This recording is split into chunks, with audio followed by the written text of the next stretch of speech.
The footprints look almost human. They press into the ancient mud in a long, uneven trail, as if someone crossed this place in a hurry and then vanished before the ground could forget them. Imagine standing there in the cold light of an Ice Age morning, with wind scraping over a frozen plain and your breath turning white in front of you. Ahead, the tracks move across the open ground, one after another, heel, arch, toes. They are familiar enough to make the hair on your arms lift. Because whoever made them walked upright. Whoever made them had feet shaped a lot like ours. Whoever made them moved through the world in a way we would recognize instantly. But here's the problem: they may not have been us. And that is where the story of humanity starts to get a lot less comfortable. We like to picture our past as a straight road. Somewhere far behind us, a creature climbs down from the trees. Then, step by step, it stands taller, gets smarter, makes tools, discovers fire, tells stories, and eventually becomes Homo sapiens, which is us, conveniently arriving at the end of the parade looking very pleased with ourselves. It's a tidy picture. It fits nicely on a museum wall. It is also, scientifically speaking, kind of a trap. Because the ground beneath our feet has been holding on to a very different version of the story. In caves, deserts, riverbeds, and frozen soil, paleontologists and archaeologists have found clues that do not line up neatly in a single row. A jaw that looks almost modern, but not quite. A skull with a heavy brow, built for a face that was human and not human at the same time. Stone tools shaped by hands that were not ours. Bones from children, hunters, wanderers, and survivors who lived in landscapes we now only reconstruct from dust, pollen, ash, and stone. These are not just relics. They are the scattered evidence from a very old missing persons case. And the case gets stranger the deeper you dig.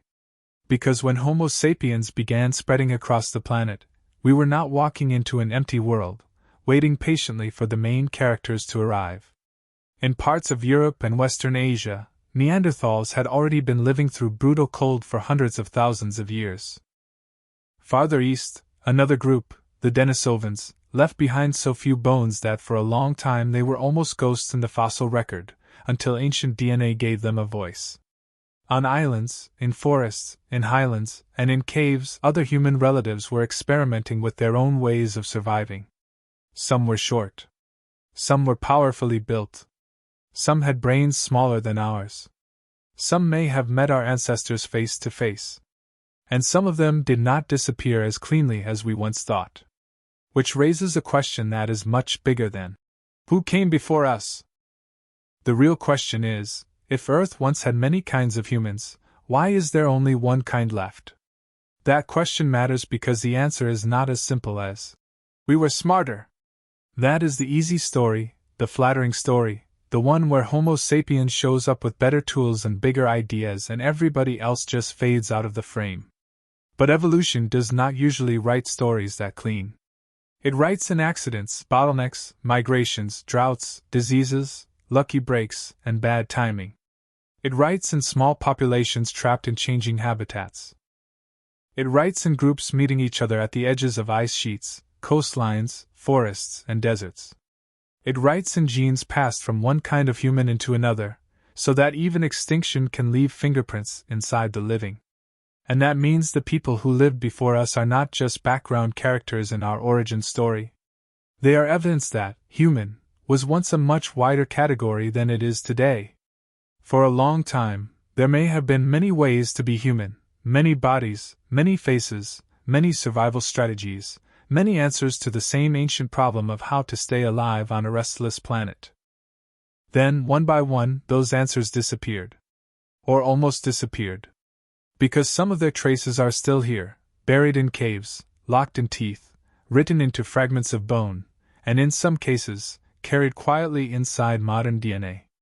So before we ask what made us different, we have to follow the first clue, those almost human footprints leading away across an ancient landscape. They are not just marks in mud. They are a warning from deep time. We were not always alone. And the world that made us was once crowded with other humans whose stories ended before ours did. The mystery is why. The old picture is still everywhere, even if you do not remember the first time you saw it. A line of figures walking from left to right. One small and ape-like, knuckles near the ground. Then another a little taller. Then another, straighter, cleaner, more confident, until finally there is a modern human at the end, standing upright as if the entire history of life had been waiting to hand him the keys. It is simple. It is dramatic. It is almost impossible to forget. And that is exactly what makes it so dangerous. Because once that image gets into your head, it turns the past into a hallway. It makes every ancient bone look like a step toward us. Every skull becomes either more primitive or more advanced. Every extinct relative becomes a rough draft, and every rough draft seems to exist only so that we could eventually happen. Which is flattering, sure. But the fossil record has a rude habit of not caring what flatters us. Out in the real ancient world, there was no neat parade. There was no single path. There was no sign at the end that said, "Congratulations, you have reached Homo sapiens." Instead, there were branching trails, dead ends, crossings, disappearances, and long stretches where different kinds of humans overlapped like shadows thrown from several fires at once. Picture the Ice Age world not as a road, but as a map at night. In one place, a small group huddles near a cave mouth while snow blows sideways across the entrance. In another, hunters move along a riverbank, watching the tracks of horses, deer, or mammoths pressed into the mud. Far away, on an island cut off by deep water, a smaller-bodied human relative follows game through dense forest. And somewhere in the mountains, people adapted to thin air carry genetic traces of encounters that happened long before anyone could write them down. None of these lives knew they were part of a chart. None of them were trying to become us. They were simply trying to make it through the next season. And that makes the old straight-line story start to wobble. The first crack is that some of these human relatives were not older ancestors waiting to be replaced. Some were our cousins. Branches growing beside us, not below us. Neanderthals, for example, were not a stage that turned into modern humans. They were a separate kind of human with their own long history, shaped by cold, scarcity, and landscapes that would make most of us deeply reconsider our enthusiasm for camping. Their bodies were broad and powerful. Their noses and faces were built for air that could bite. Their bones carried the stress of hard lives, but also the evidence of survival repeated over thousands and thousands of generations. Calling them a failed version of us is like calling a snow leopard a failed house cat. It misses the entire point. Then there's the stranger problem of humans we barely knew existed. A tooth here. A jaw there. A bit of finger bone so small it could sit in your palm and seem almost meaningless. But small clues can ruin big assumptions. One fragment can suggest a population no one had drawn on the family tree. One genome can reveal that a ghost lineage was not a ghost at all, but a real group of people who lived, moved, met others, and left traces behind. The more scientists looked, the more the ancient human world began to feel crowded. Not crowded in the way a city is crowded, with millions of people shoulder to shoulder, but crowded in the evolutionary sense, too many branches to fit into the old story. And the timing makes it even harder to keep the parade image intact. For long stretches, Homo sapiens shared the planet with other humans.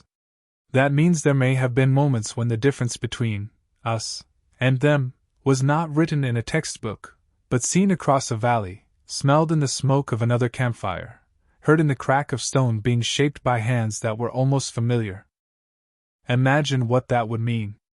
A world where another kind of human could be over the next ridge. A world where intelligence did not belong to one species alone. A world where being human was not a single answer, but a set of possibilities. And once you see that world, the old line of marching figures starts to look less like science and more like a comforting myth. Because if the past was not a ladder, then Homo sapiens was not guaranteed. And if we were not guaranteed, then the real mystery becomes sharper. In a world with several kinds of humans, what made one branch last while the others faded into bone, stone, and silence? The first clue does not look like a revelation. It does not glow. It does not come with a label saying, "This changes everything." Sometimes it is just a tooth, heavier than it should be, pulled from ancient sediment. Sometimes it is a jawbone with a shape that makes an expert pause for half a second longer than usual. Sometimes it is a skull fragment, broken and stained by minerals, sitting under museum lights like a piece of a crime scene that has waited hundreds of thousands of years for someone to ask the right question. That is the strange thing about human origins. Some of the biggest discoveries begin as almost nothing. A fossil does not announce itself as a lost branch of humanity. It arrives as a puzzle piece with no picture on the box. And for a long time, scientists tried to fit those pieces into the old straight-line story, because that was the story they had. A skull with a heavier brow? Maybe an early step toward us. A smaller brain case? Maybe a primitive stage. A jaw that did not quite match? Maybe just variation. That is how ladder works. Everything has to be above or below something else. But the bones kept refusing to stand in line. Take a cave floor, packed with layers of dust, ash, animal bones, stone flakes, and the quiet debris of lives that ended long before the first cities, long before farming, long before anyone in North America ever worried about whether their phone battery would make it through the day. In that floor, a single human-like bone can be surrounded by clues that make it harder to explain away. Nearby, there may be tools, not random rocks, but stones struck with intention, edges sharpened for cutting meat, scraping hides, or shaping wood. There may be hearths, places where fire burned again and again. There may be animal remains split open for marrow. And suddenly the fossil is not just a fossil. It is a witness. It is saying, someone lived here. Someone knew this place. Someone came back. But who? That question becomes sharper because different clues do not always point in the same direction. A skull can look ancient in one feature and surprisingly modern in another. A hand bone can suggest a grip capable of careful work. Teeth can reveal diet, age, stress, and sometimes relationships that are not obvious from shape alone. Even the dirt around a fossil can testify, because sediment can hold pollen from vanished plants, ash from ancient fires, and minerals that help date the layer where the remains were found. In this kind of investigation, the crime scene is not a room. It is a landscape. The suspects are not people with motives. They are populations, climates, migrations, and time itself. And the victim, if there is one, may be an entire kind of human that no longer exists. One of the reasons this gets so eerie is that the evidence often appears in fragments. We do not usually find a complete life laid out for us. We find a molar, a femur, a brow ridge, a few inches of bone, a footprint hardened in mud, a tool edge no wider than a fingernail. It is like trying to reconstruct an entire missing town from a door hinge, a shoeprint, and smoke stains on a wall. And yet, from these scraps, a crowded world starts to come into focus. Not all at once. Not cleanly. But enough to make the old picture look suspicious. Because if there were multiple kinds of humans on the landscape, then every new fossil carries a dangerous possibility. It might not be another step toward us. It might be someone else entirely. And that possibility changes how every bone gets read. A heavy brow is no longer just a primitive trait. A small body is no longer just a less advanced one. A different jaw is no longer an awkward detail to smooth away. Each one could belong to a population solving the problem of survival in its own way. Some were built for cold. Some for islands. Some for long-distance travel. Some may have lived in small groups, isolated by geography until their bodies and genes took paths no one expected.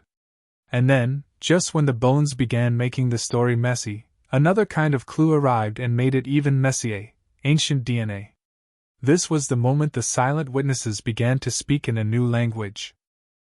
A fragment that looked too small to answer much could suddenly reveal ancestry, interbreeding, migration, even the presence of a human group whose face we could barely imagine. Which is both thrilling and a little rude, because just when scientists thought the family tree was complicated enough, the genes basically said, "Actually, you missed some people." But even DNA does not solve the whole case. It gives names to ghosts, maps encounters, and shows that some vanished humans left traces behind. It tells us that extinction was not always a clean disappearance. But it does not fully answer the questions still waiting underneath every tooth, tool, footprint, and bone.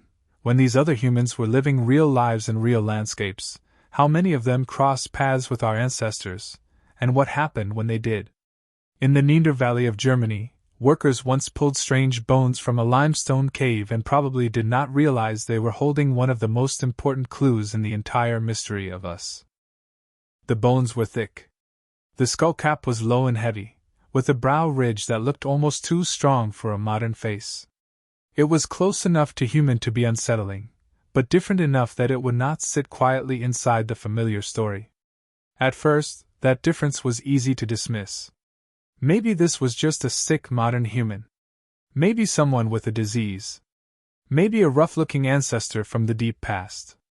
Science has a long tradition of looking at an inconvenient clue and saying, "I am sure this will become less annoying later." But the bones did not become less annoying. More of them appeared. In Belgium, in France, in Spain, in the Middle East, across cold and rocky landscapes where winter could turn survival into a full-time job, the same kind of human kept stepping out of the ground. Heavy brow. Long, low skull. Powerful body. Big nose. Strong hands. A skeleton built less like a museum diagram and more like a creature that had been assembled by ice, hunger, and hard miles. And then came the tools, the hearths, the butchered bones, the pigments, the signs of repeated occupation. Suddenly, Neanderthals were no longer just a weird skull shape. They were a pattern. A pattern means the fossil record is not whispering anymore. It is starting to point. Picture a cave mouth somewhere in Ice Age Europe. Outside, the air is sharp enough to sting your lungs. Snow collects in the cracks of stone. In the distance, a herd moves across the open ground, and behind them, maybe, a hunting party watches. Inside the cave, firelight shakes across the walls. There are stone flakes on the floor, bones split from marrow, ash from old fires layered under newer ash, the small messes of everyday survival. These were not random visitors passing through once and vanishing. They knew these places. They returned to them. They made them useful. That is the first real clue Neanderthals give us. They were not background creatures waiting to be replaced. They were inhabitants. They had a world. But here is where the clue begins to twist. For a long time, popular culture turned Neanderthals into a punchline: hunched, brutish, slow, almost human but not quite, the prehistoric equivalent of someone who would lose a fight with a doorknob. It was a convenient story because it made their disappearance feel obvious. Of course they vanished, the story seemed to say. We arrived, and the smarter humans won. Nice and tidy. Very heroic. Also much too easy. Because the evidence keeps pushing back. Their stone tools were not accidents. They were planned objects, made with skill and repeated technique. Their bodies show they survived injuries that would have made life brutally difficult without some kind of group support. Some sites suggest they used fire again and again, hunted large animals, processed hides, and understood their landscapes with the kind of intimate knowledge you only get when your life depends on reading the ground correctly. This does not mean Neanderthals were simply just like us, in every way. That would be too neat in the opposite direction. They were their own kind of human, shaped by their own evolutionary history. But they were not stupid placeholders. They were not failed drafts. They were specialists. And specialists can be very good at surviving, right up until the world changes the rules. Which raises a much sharper question. If Neanderthals were strong, skilled, and deeply adapted to Ice Age environments, why did they disappear while Homo sapiens did not? One clue comes from their bodies. Neanderthals were powerfully built, with broad trunks and sturdy limbs, a design that may have helped them conserve heat in cold climates. But a body like that also demands energy. It is expensive. In a stable world with enough food, that can work beautifully. In a world where climate swings, prey shifts, and small populations get separated, expensive bodies become a gamble. Another clue comes from geography. Neanderthal groups seem to have lived in scattered populations across parts of Europe and Western Asia. Small groups can survive for a long time, but they are vulnerable. A bad season, a failed hunt, a disease, or a stretch of isolation can matter much more when there are not many people to begin with. And then, into this already complicated world, Homo sapiens began arriving from Africa. Not as a single wave sweeping everything away like a movie villain, but in movements, pauses, encounters, retreats, and returns. The two kinds of humans may have seen the same animals, used some of the same shelters, followed some of the same rivers, and looked across landscapes that were becoming harder for everyone. But the strangest clue is not found in a cave floor. It is found in living people. Many humans today carry small amounts of Neanderthal DNA. Which means the story was not simply replacement. At some point somewhere, these groups met closely enough for genes to move between them.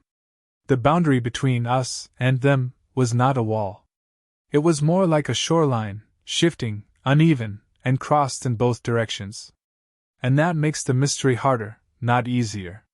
Because if Neanderthals were capable survivors, if they shared the world with our ancestors, and if part of them still lives inside modern genomes, then their disappearance was not a simple defeat. It was something stranger, a fading, a mixing, a narrowing of possibilities. So the first major witness in this case does not tell us that Homo sapiens was obviously superior. It tells us the opposite. It tells us that another kind of human was strong enough to endure for a very long time, close enough to meet us, and different enough to remind us that survival is not the same thing as destiny. But Neanderthals were only one witness.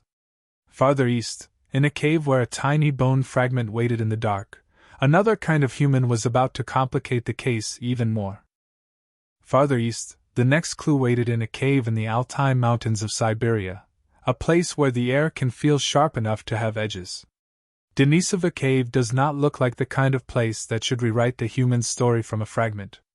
It is stone, darkness, cold soil, layers of occupation stacked one over another like pages from a book that someone tore apart and buried. Archaeologists had found tools there. Animal bones. Traces of people passing through over and over again. The kind of evidence that tells you a cave was not just a hole in a mountain, but a shelter, a workshop, maybe a crossroads. Then one small bone fragment came out of that cave floor. It was part of a finger, from a young girl, and it did not look like a headline. It did not have the drama of a complete skull staring back from the dirt.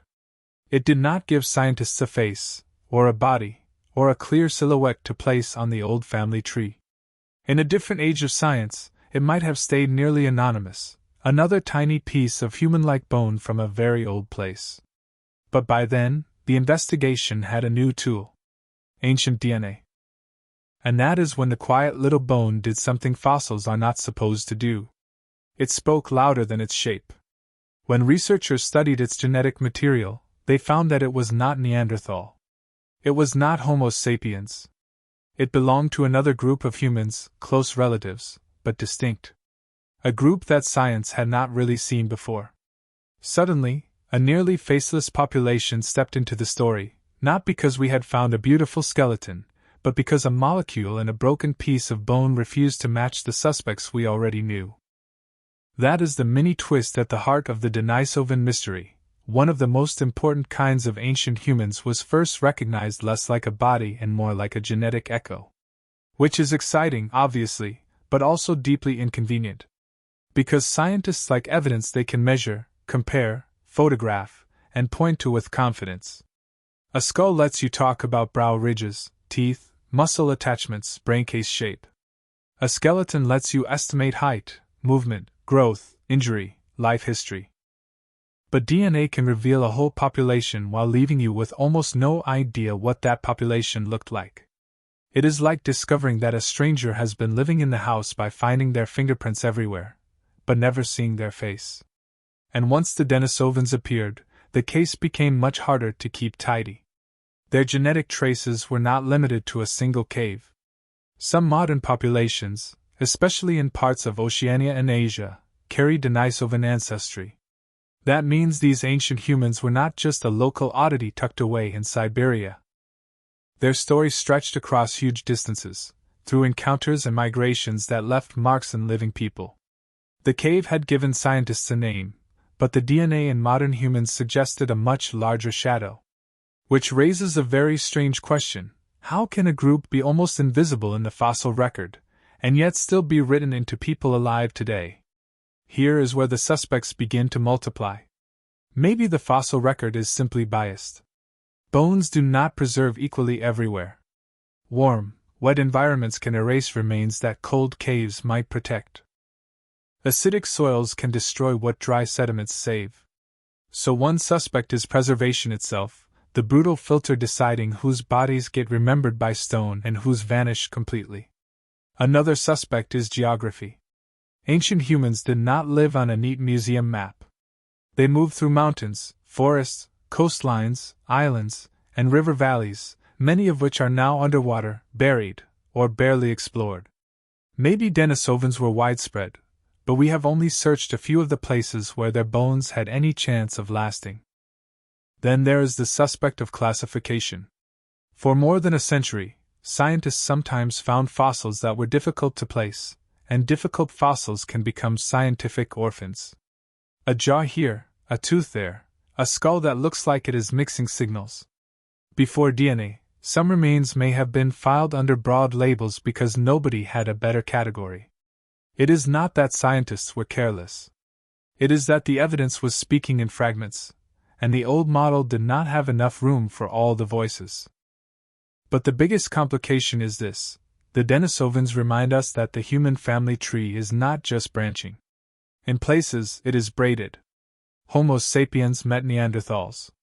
Homo sapiens met Denisovans. Denisovans may have met other ancient groups too, some of them perhaps still unnamed. Genes moved across boundaries that once looked like hard lines. And if genes were moving, then these were not separate museum displays living in sealed glass cases. They were populations on the same planet, sometimes close enough to encounter, compete, avoid, imitate, or join each other. That makes the old question, which species replaced which, feel almost too blunt. The real story may involve replacement in some places, absorption in others, extinction in some lineages, survival through interbreeding in others, and plenty of bad luck spread around for good measure. Denisovans do not give us a clean answer.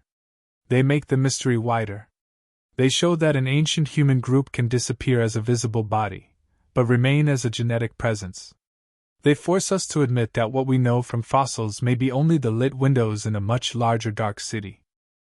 And if one tiny finger bone could reveal an entire missing population, then the uncomfortable question becomes obvious. How many other humans are still out there in the dark, not gone from history, but simply not found yet? By this point, the clues have stopped behaving like separate clues. Neanderthal bones in cold European caves. Denisovan DNA rising out of a finger fragment in Siberia. Tools, hearths, teeth, footprints, broken jaws, genetic traces hiding inside living people. At first, each one looks like its own little mystery. Who made this tool? Who lived in this cave? Who left this gene behind? But then the questions begin to pull on each other. If Neanderthals were not stupid, why did they disappear? To answer that, you have to ask what kind of world they lived in. And that pulls you into the Ice Age itself, a planet where climates did not simply change, but lurched. Forests expanded, then retreated. Grasslands opened, then shrank. Herds moved. Coastlines shifted. Glaciers advanced like slow white walls and then melted back, leaving entire landscapes rearranged. In that kind of world, survival was not just about being strong. It was about being flexible. But flexibility can mean many things. A body can be flexible. A diet can be flexible. A social network can be flexible. A toolkit can be flexible. And that is where the next question appears. Flexible compared to what? Neanderthals had bodies beautifully suited to cold, harsh environments, but those bodies were costly. They needed calories. They lived in groups that may have been relatively small and scattered. That could work for a long time, maybe an astonishingly long time, as long as the landscape kept offering the right chances. But what happens when the old chances start moving? What happens when the animals you know shift their ranges? When a familiar valley becomes less useful? When one small group loses contact with another small group? When one bad generation is enough to erase a local population? That question leads us from anatomy to ecology. Because no human, ancient or modern, survives alone as a skull shape. They survive inside an ecosystem. And ecosystems are full of moving parts. Prey animals, plants, seasons, rivers, caves, predators, firewood, stone for tools, paths across mountains, safe places to raise children. Change enough of those at once, and even a very capable human can find the world turning against them.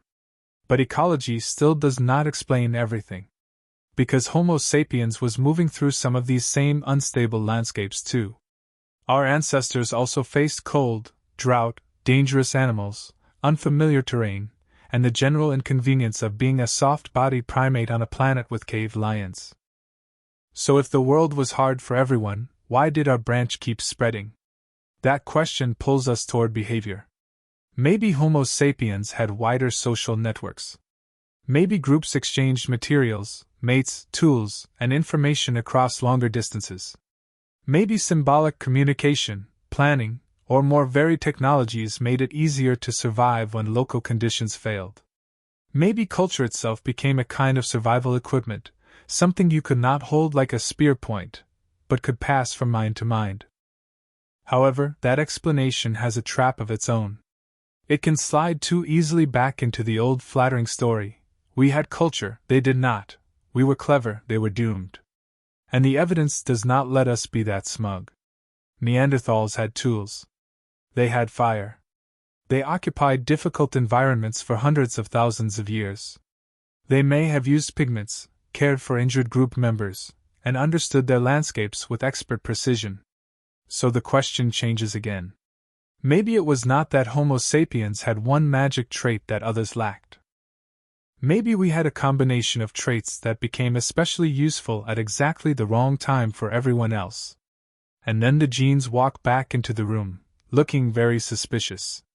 Because DNA tells us that these groups did not always remain separate. They met. They interbred. Some of their genes survived in us, including genes that may have helped modern humans adapt to new environments. In high-altitude regions, in immune systems, in skin and metabolism, ancient encounters may have left useful traces. Which raises a weird possibility. Part of what helped Homo sapiens survive outside Africa may have come from the very humans who later disappeared. That is not a clean victory. That is a merger with ghosts. And it makes the map of human evolution look less like a tree and more like a river system, with streams splitting, drying out, crossing underground, and joining again downstream. Now the clues start to connect. Anatomy tells us some groups were specialized. Ecology tells us the world kept changing. Archaeology tells us ancient humans made tools, used landscapes, and solved problems in different ways. Genetics tells us the borders between groups were porous. But one piece is still missing. Why did all those forces end with only one surviving human species? Not one branch out of many coexisting indefinitely. Not a stable planet with several kinds of humans sharing different regions. Just us. So we have to return to the original mystery with a more uncomfortable view. The disappearance of other humans may not have been one event. It may have been a long narrowing. A series of local losses, climate pressures, small populations, absorbed groups, broken networks, and unlucky turns that looked small in the moment but enormous from deep time. And if that is true, then Homo sapiens was not walking up a staircase toward destiny. We were moving through a collapsing maze, carrying pieces of other humans with us, while one corridor after another went dark. The question is no longer whether we were special. The question is whether being special was enough, or whether the final outcome depended on something much harder to admit: timing, contact, and luck. For a long time, the easiest ending to this story was also the most tempting one. Homo sapiens showed up, and everybody else lost. It sounds clean. It sounds dramatic. It gives the story a winner, a loser, and a nice little evolutionary trophy at the end. We were smarter. We were more creative. We had better tools, bigger social networks, sharper language, maybe better planning. Then the other humans faded out, and we inherited the planet. Cue the triumphant music. But the evidence keeps doing that annoying science thing where it ruins a perfectly satisfying story. Because the more closely we look, the less this looks like a simple replacement, and the more it looks like something messier, stranger, and much more intimate. The big twist is that some of the humans who disappeared did not completely disappear. They crossed into us. Not as myths. Not as memories. As DNA. In many people alive today, there are small pieces of Neanderthal ancestry. In some populations, there are traces of Denisovan ancestry too. These are not just decorative genetic souvenirs from deep time.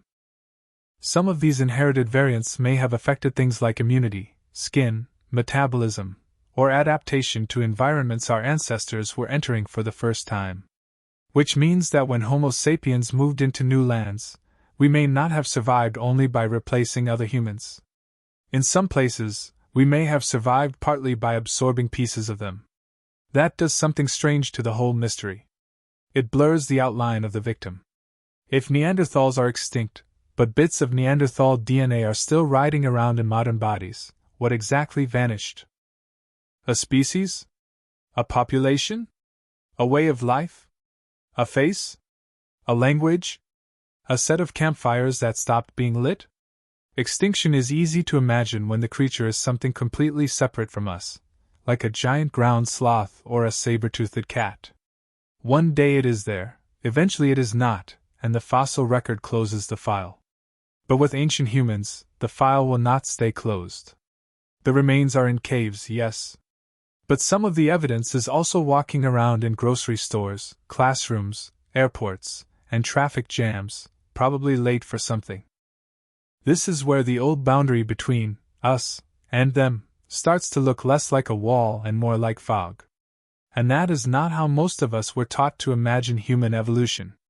We were taught to think in categories: this species, that species, one branch, another branch.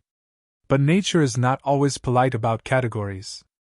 Populations split, move, meet again, exchange genes, separate, and change. A family tree may be a useful diagram, but the real history underneath it can be braided, like streams crossing through a floodplain. Some branches ended. Some merged. Some left no known bones but left genetic traces. Some may have vanished so completely that we have not found their names yet. So the question shifts. Maybe the main story is not just that Homo sapiens defeated the other humans. Maybe the story is that Homo sapiens was the last human form able to keep expanding, connecting, and absorbing in a world where other forms were becoming smaller, more isolated, or more vulnerable. That is a very different kind of survival. It is not a clean conquest. It is a patchwork. It is movement, contact, borrowing, interbreeding, adaptation, and yes, probably competition too. It is not less dramatic. It is more dramatic, because it means our survival may have depended on relationships with the very humans we outlasted. The people before us were not just obstacles on our path. In some cases, they may have become part of the path. And that makes Homo sapiens look less like the perfect final product of evolution and more like a survivor carrying evidence from a vanished crowd. Imagine the ancient world again: cold valleys, island forests, mountain caves, rivers full of animal tracks, smoke rising from camps that do not belong to the same kind of human. Now imagine those camps not as separate worlds forever sealed apart, but as places that sometimes came close enough for curiosity, conflict, imitation, and intimacy. A tool-making technique might be copied. A route through a landscape might be learned. A gene might be passed on.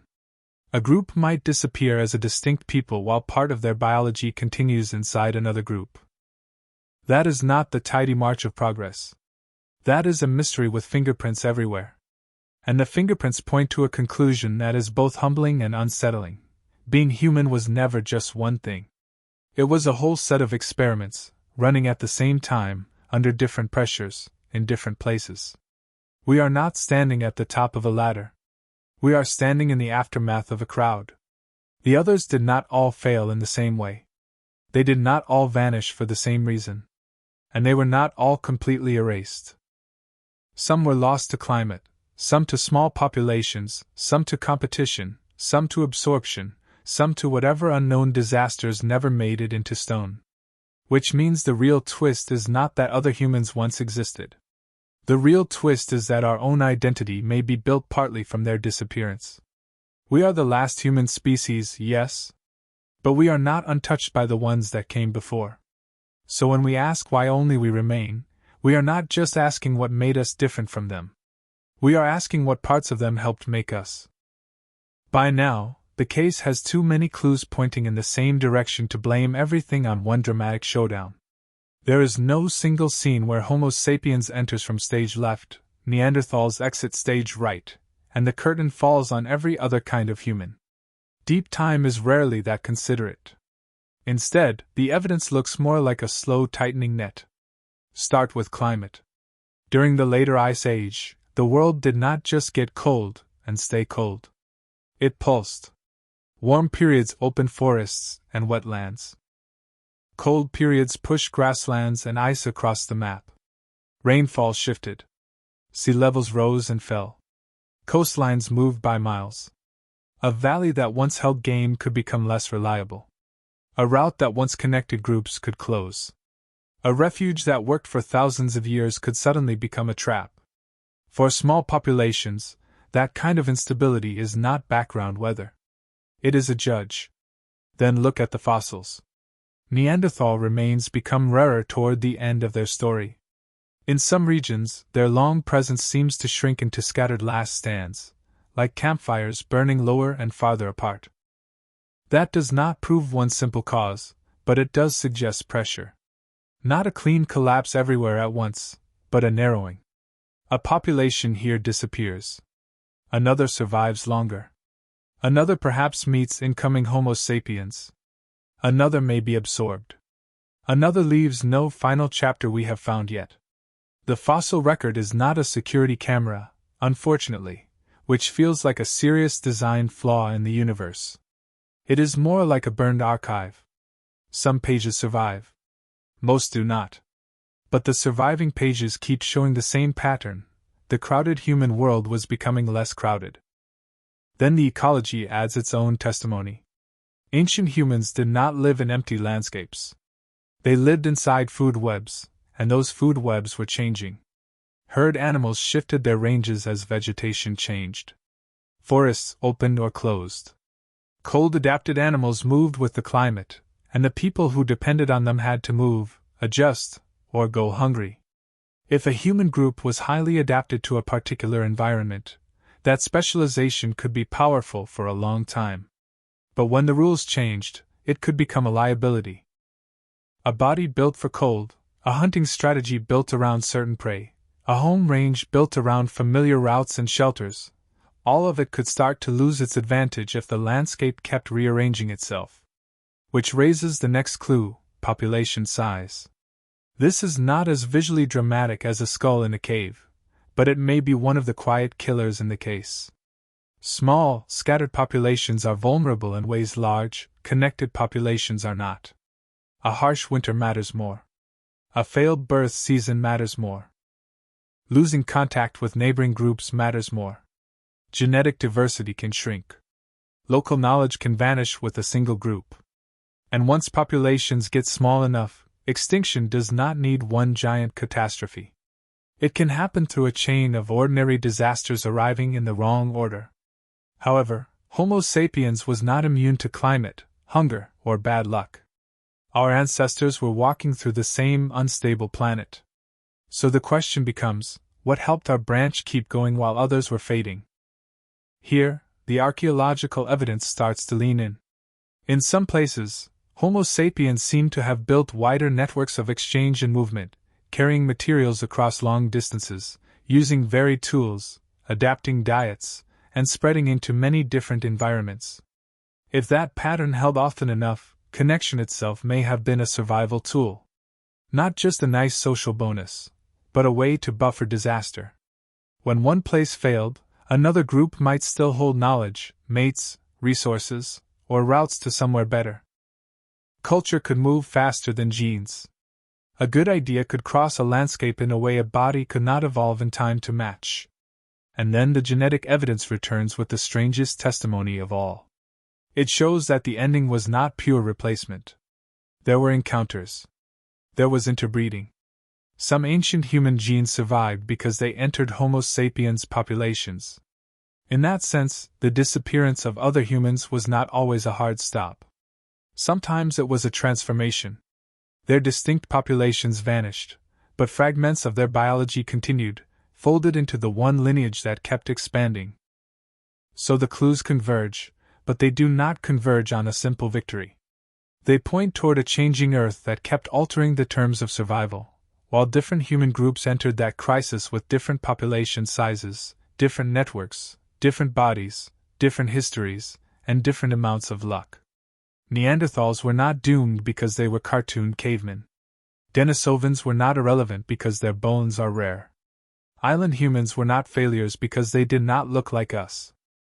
They were all solutions to ancient problems. But when the problems changed, some solutions stopped working. And Homo sapiens, for reasons that were probably part biology, part culture, part geography, part timing, and part sheer accident, became the human solution that kept moving. That is the near answer at the heart of the investigation. Not that we were destined to inherit the world. Not that the others simply lost a fair contest. But that Earth changed the rules again and again until a once crowded field of human possibilities narrowed to one surviving branch. And just before we call that branch a winner, there is one last uncomfortable thing to remember. A winner is not always the best possible design. Sometimes it is just the one that makes it through the last door before it closes. So the answer is not that Homo sapiens was simply better in every way. That would be too clean, and honestly, deep time almost never gives us the clean version. The better answer is that we were the branch that kept going when a crowded human world began to narrow. We had bodies that could travel far, diets that could stretch, tools that could change, social networks that may have carried information across long distances, and cultures that could move faster than evolution itself. We also had timing, geography, encounters, borrowed genes, lucky breaks, and probably more than a few moments when the difference between survival and disappearance came down to a thin margin no fossil could ever record. A child born during a bad season, a group finding a new valley, a coastline opening at the right time, a disease passing through one camp but not another, a small population losing too many people to recover. These are not the heroic details we usually put in origin stories, but they may be closer to how the story actually worked. The other humans did not vanish because they were meaningless. They vanished because the planet kept changing, and each kind of human met those changes with a different set of strengths, limits, and risks. Neanderthals had endured cold worlds longer than our species has existed in many places, but endurance is not immunity. Denisovans stretched across a shadowy geography we are still trying to map, but even a wide shadow can fade. Island humans found ways to survive in strange, isolated worlds, but islands can be both refuge and trap. Each of them was an answer to the question life asks every generation: can you make it through this version of Earth? And for a long time, many answers worked. Then, slowly, they stopped. That is the part that should stay with us. Not just that other humans existed, but that they were real people of their own worlds, not stepping stones placed neatly beneath our feet. They woke up cold. They followed tracks. They carried children. They shaped stone. They knew hunger, danger, weather, and probably grief, even if we will never know the words they used for any of it. Their lives were not rehearsals for ours. They were complete lives, lived under skies that are gone now, beside animals that are gone now, in landscapes the earth has since folded, flooded, dried, or buried. And yet not everything about them is gone. Some of their bones remain in caves. Some of their tools remain in soil. Some of their footprints remain in hardened mud. Some of their genes remain in us. Which means the last surviving human species is not as separate from the lost ones as it might feel. We are carrying a history that is older and stranger than our own species. In a very real sense, the human present is haunted by human pasts. Not haunted like a ghost story, though that would be extremely on brand for a cave full of ancient bones, but haunted like an old manuscript written over and over again. The earlier words are partly erased, but if you shine the right light across the page, they are still there. This is what modern science keeps doing to our origin story. It shines new light across old evidence. A tooth becomes a clue to diet and ancestry. A layer of sediment becomes a timestamp. A fragment of bone becomes a genome. A genome becomes proof of an encounter. And suddenly the past is not a straight line anymore. It is a room full of voices, some loud, some nearly lost, some speaking only through the chemistry of living cells. So why are we the only ones left? Because survival was not decided by one trait, one battle, or one brilliant invention. It was decided by a long series of pressures that favored a lineage able to move, connect, adapt, mix, and keep expanding while other human populations became smaller, more isolated, absorbed, or erased. That answer is satisfying, but it is not comforting. Because it means our existence was not guaranteed. There was no law of nature requiring the world to end up with us. The planet did not owe Homo sapiens a future. It simply kept changing, and we happened to be the kind of human that made it through. For now. And maybe that is the deepest twist of all. We often imagine evolution as a story that explains why we are special. But the humans who came before us suggest something more unsettling. Being special is not the same as being permanent. Today, there is only one human species left to ask questions about the others. We build cities, sequence genomes, name fossils, and reconstruct ancient faces from shattered bone. We look back across hundreds of thousands of years and try to understand why the other campfires went out. But the light from our own fire is not outside the story. It is part of it. Somewhere in our bodies are traces of meetings we did not witness. Somewhere under our feet are clues from lives we will never fully recover. And somewhere ahead is the same old question the Earth has always asked every living thing, from microbes to mammoths to humans. When the rules change again, what survives?